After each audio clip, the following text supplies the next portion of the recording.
هي كالضياء في العتمة وشعارها في القمة، أسمى خطى للأمة نحو. ها هي حلقات الدورة المكثفة لحفظ كتاب الله في مجمع الكويت التعليمي أتت اليوم لتنثر لكم الدرر والياقوت. يا أيها الذين آمنوا اتقوا الله ولتنظر نفس ما قدمت لغد. هي كالضياء في العتمة وشعارها في القمة، فمنهم من حفظ 10 أجزاء ومنهم من حفظ 9 و8 و7، كل هذا فقط في 20 يوما تقريبا. ترجو الجزاء من الكريم في لجنة. أنا ما توحي لتهي علم وين والله قاتي، ما أنا في نوع عين سمعي كريم، لكن هو فرصة ذهبية. أنا حني لها شير محمد يوكم قرن وين فلنا تنوكل في لجنة خيرية.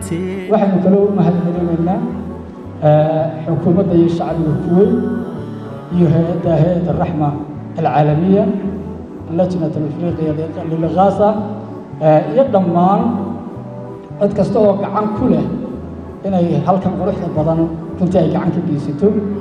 inaynu goobjoog ka noqono maalmaha barakaysan أواخر شهر رمضان ختمك قرآن الكريم هل lagu soo xidhayo ardayda boqoliyo 16 مدة 25 شهر كتاب إلهي كحفظي. هدف لها دوما قوي في لجنة. إن شاء الله تبارك وتعالى أن يكون مستمرا بقدر الاستطاعة.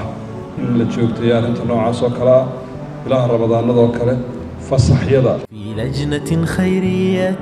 أساتذتنا الفضلاء محفظي ومعلمي ومشايخ هذه الدورة النبيلة، نقدم لكم كل شكر والتقدير والثناء من أجل الرقي بمسيرة تعلم القرآن الكريم، وجزاكم الله خيرا. برامج نوعية. ولا يفوتني الشكر كل الشكر لكويت الإنسانية ولجمعية الرحمة العالمية بدولة الكويت على هذا العمل الرائع النافع وذلك الدعم المشكور. نرجو الصلاح لفتية هدف لها. نقول نحن أهل الكويت جئناكم على عجل نجزي الكويت إرقالا بإرقال، حتى تبدت تباري الحور سافرة طوقا بطوق وخلخالا بخلخال، فالدين يجمعنا والضاد يمنعنا والقدس يسألنا فكا لأقلال.